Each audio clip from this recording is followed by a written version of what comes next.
Today we're gonna have a race from Dallas to Houston. 3 travelers, one by car, one by plane, and one by the proposed Texas Central high-speed rail line. Who's gonna come out on top? Come along for the ride and find out. This is City Nerd, weekly content on cities and transportation, with a healthy dose of math, some breathtakingly insightful commentary from your host, and some completely excessive use of Google Earth. So, quick reminder that when we went through the top 10 potential city pairs for high-speed rail in the US, Dallas to Houston came up in the top 5 ahead of California high-speed rail. And this is because the distance is just so close to optimal. It's around 240, 250 miles, which is right in that kind of too long to drive, too short to fly sweet spot. Now, I want to drill down into Texas high-speed rail a little further just to show what a real-world example would look like. So, similar to what I did in my California video, but we're gonna do it a bit different this time. Instead of starting with a destination and an appointment time in mind and working backwards, we're gonna start with the starting point and work forwards. In other words, we're gonna run a race. So for this video, I wanted to pick an origin and a destination that weren't downtown because that really does end up stacking the deck in favor of high-speed rail, which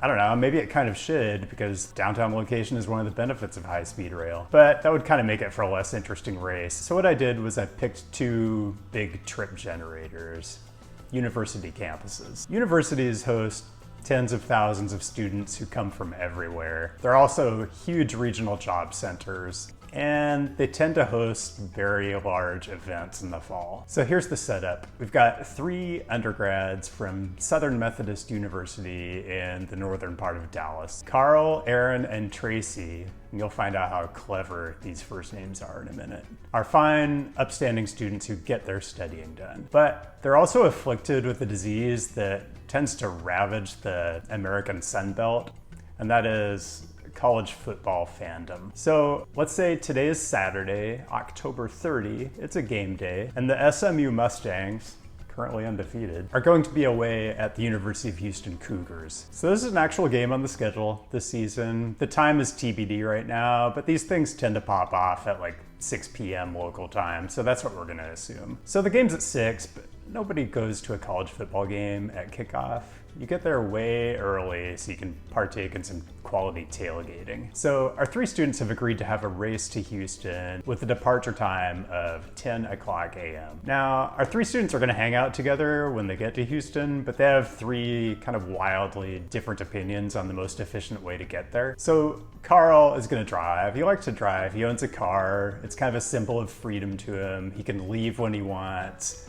He's in control of his own trip. He doesn't have to deal with hassles at airports or train stations. Aaron is somebody who likes to travel by air. He likes to fly. He loves the feeling of being in an airport, and even if he's just going on a short hop, it makes him feel like he's kind of a cosmopolitan jet setter. Plus, he did a little research and he figured out that SMU is actually closer to Love Field in Dallas than it is to the new train station. And on the other end, the University of Houston is actually closer to Hobby Airport than it is to the Houston high-speed rail station. So he thinks he's being pretty clever. Tracy is just someone who's open to new experiences. Texas Central high-speed rail just opened for business. I'm just gonna give it a chance. So one more wrinkle, the 3 of them have the same class schedule and have the same paper due on Monday morning. That's gonna take about 6 hours this weekend. So whatever work they can get done on the way down to Houston is time that they're kind of gonna get back on Sunday. And they agree that when each of them gets to Houston,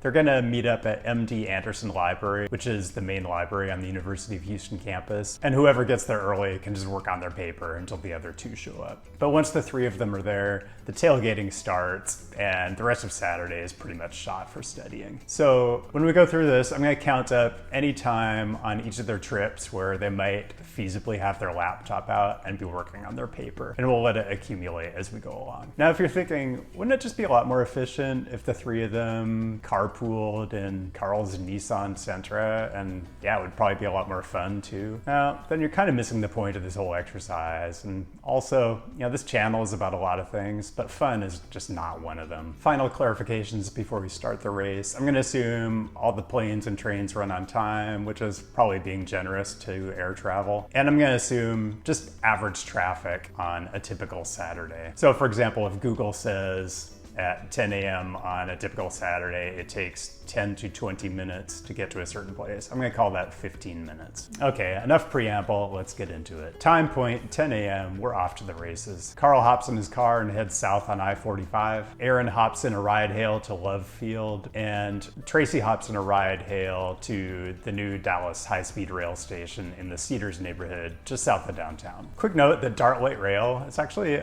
a pretty good option here if you want to save a few bucks and, I don't know, the planet. It's a 20-minute ride from SMU Mockingbird Station to the Cedars Dart Station, and you can use either the red or the blue lines, and so you're gonna get about 6 trains an hour frequency. This is a race though. Today is all about speed, so we're putting Tracy in a ride hail. Time is 10:15. Carl has made about 15 miles south on I-45. He's passing through the scenic I-20 interchange, and we're estimating his cost at $8. Yeah, we're gonna count up costs as we go. So for Carl, we're gonna use a per mile cost of driving. The GSA, the US General Services Administration, publishes a reimbursement rate for private vehicle travel every year, and it's based on different inputs for operations, maintenance, and depreciation on a vehicle. The rate for 2021 is 56 cents a mile. So you can quibble with whether that kind of accurately represents the marginal cost of driving an additional mile, or is it a reasonable rate for the type of car an SMU undergrad would drive, but it's the most official thing I can come up with, so that's what I'm going with. Aaron got out of his ride hail at 10:14, so he's on his way to the TSA line. Tracy got out of her ride hail 2 minutes ago, and she's headed to the train platform. Time check, 10:30. Carl's about 30 miles south now, passing through beautiful Palmer, Texas, and he's up to $17. Aaron's in line at security at 10:30. I'm assuming it takes about 20 minutes to get out of a ride hail and ultimately arrive at your gate, which maybe, I don't know, underestimating how long it takes to get through security. It just depends. You don't know. That's part of the issue with air travel. But I'm trying not to stack the deck here, so we'll call it 20 minutes. For Tracy, there's a 10:30 train, so she was actually at the platform at 10:20. She was able to get on the train. She got situated by 10:25, so she's already been working on her paper for 5 minutes. So if you haven't taken a high-speed train, or really any kind of train, that is how seamless it is. I mean, sometimes they don't even announce the platform until 15 minutes before it leaves. You don't line up an hour early or a half an hour early. And that's why when you go to an airport, there are these huge seating areas at every gate, because there's just a lot of waiting. You go to a train station, there aren't very many people standing around because the trains leave on time and they leave frequently. Quick note about Texas Central service assumptions. Their documentation says they expect the train to run once an hour during the midday, and Saturday at 10 probably qualifies. So really, Tracy's train could leave at 10:30 or 11 or at any time in the hour after she shows up at the station. So in reality, she would probably check the train schedule before she left home and get some more work done on her paper before she even left. So as far as this race, it's a bit of a wash. Also, I'm guessing at the train fare here, and I'm saying $59, since that's kind of the prevailing cost of a flight from Dallas to Houston. And if you remember in the video where I compared potential cities for US high-speed rail to services internationally, you saw that train fares tend to be in line or even a little bit less than plane fares for the same origin-destination pair. Time point, 11 o'clock. Carl is about 70 miles south of Dallas now, passing through Richland, Texas, and he's up to $39. By the way, my guy is gonna drive straight through. College students can do that. Of course, college students might also make a pit stop at Whataburger. For Aaron, Southwest Airlines Flight 19 leaves for Hobby Airport at 11:30, so boarding starts at 11 o'clock. Aaron was out of security and at the gate at 10:34, so we're gonna credit him with 26 study minutes. A bit about Aaron's trip planning. This isn't quite as complex as California, where you have 150 flights and 5 different airports to choose from in LA. But you do have 2 airports each in Dallas and Houston, and around 35 flights on a Saturday. So you have some choices to make about which airport is closer to your origin or destination, or which prices are better, or if you have a preferred airline. For Aaron, he really wants to be close to his origin destination and really avoiding DFW or Houston International, which can both be a bit of a cluster. is kind of a bonus too. Tracy departed Dallas Station at 10:30 on the dot. She's just been studying for 30 minutes. Time point 11:30. Carl is about 100 miles south now, passing through Dew, Texas. It's up to $56. At Love Field, Flight 19 is pulling away from the gate, but Aaron can't work on his paper until they get up in the air and the tray tables can come down. Back on the Texas Central, Tracy is 2/3 of the way through her trip and has 30 more minutes of study time in. By the way, we are going with Texas Central's stated service goal of 90 minutes between Dallas and Houston. Unlike California high-speed rail, there's only one stop. It's in the Brazos Valley. It serves College Station and a couple other communities. I think it's also roughly the point where the service is going to branch off in the future to Houston and San Antonio. Quick timeout while we're about halfway through the race. If you're into 12 to 15 minute-ish explorations of high-speed rail, transit, questionable urban land uses, or whatever else I decide to nerd out on in a given week, consider subscribing if you haven't already. And if you have already subscribed, big thanks. And if you're enjoying today's nerd out, drop a like on the video. Christ. Time check, 12 noon. Carl is in the appropriately named Centerville, Texas, about halfway between Dallas and Houston. So he's 130 miles south and he's up to about $73. For Aaron, Flight 19 is in the air, almost halfway to Houston now. Seatbelt light went off about 10 to noon. 20 minutes after they pulled out of the gate. So Aaron's got 10 minutes of study in. Tracy has now pulled into Houston Station. She shut down her laptop 5 minutes ago, so she booked 25 minutes of study time. Let's take a minute to take a quick look at the location of the future Houston Station and the two airports. Houston International is kind of far north of town. It's about 16 miles. Hobby Airport is closer. It's to the southeast, about 10 miles. I'm not too far from the University of Houston. And Houston Station is going to be on the site of the old Northwest Mall, which is kind of in the southwest quadrant of the I-610 Highway 290 interchange. You know, they did look at siting the station downtown, but they kind of decided that running the rail line all the way downtown would have too many impacts on neighborhoods and cultural sites, which, I don't know, is pretty rich coming from the city that's been building some of the widest freeways known to man. Yeah, I don't know. Time point 12:30. Carl's now about 170 miles south of Dallas, going through Huntsville. His meter is up to $95. On Southwest Flight 19, the landing gear is down. The plane is in its final descent. Seatbelt light went on at 12:20, so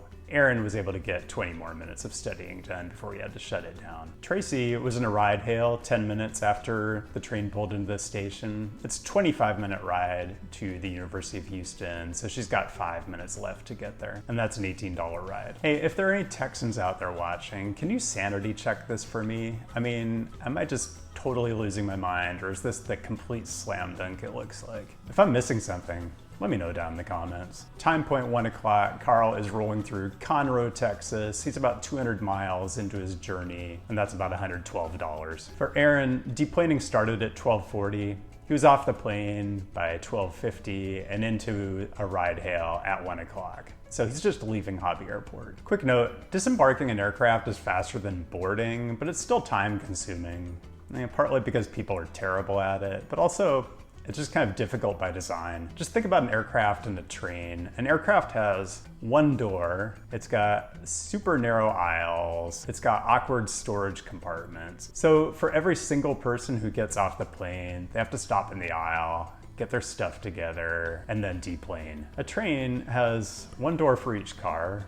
The aisles are wide. There are lots of places to put your luggage. So you can empty like an 8-car train probably about 10 times faster than you can empty a plane. Tracy got dropped off at the library at 12:35, so she's already been studying for 25 more minutes. Time point 1:30. Carl is still on I-45, but he's inside the Houston metropolitan area. It's not inside the 610 loop yet. It's about 235 miles in, and the meter's up to $132. Aaron had an 18-minute ride from Hobby Airport to the library, $16. And so he's booked another 12 minutes of work on his paper. And Tracy has been hanging out at the library, and so she's got 30 more minutes in. Time check, 2 o'clock. So Carl got to the parking garage at the university at 1:50, but it took 10 minutes to find a parking spot, make his way out of the garage, and walk to the library. So he's at the library at 2 o'clock sharp. It was a 247-mile trip from SMU to the University of Houston, which the GSA will ballpark at $138, but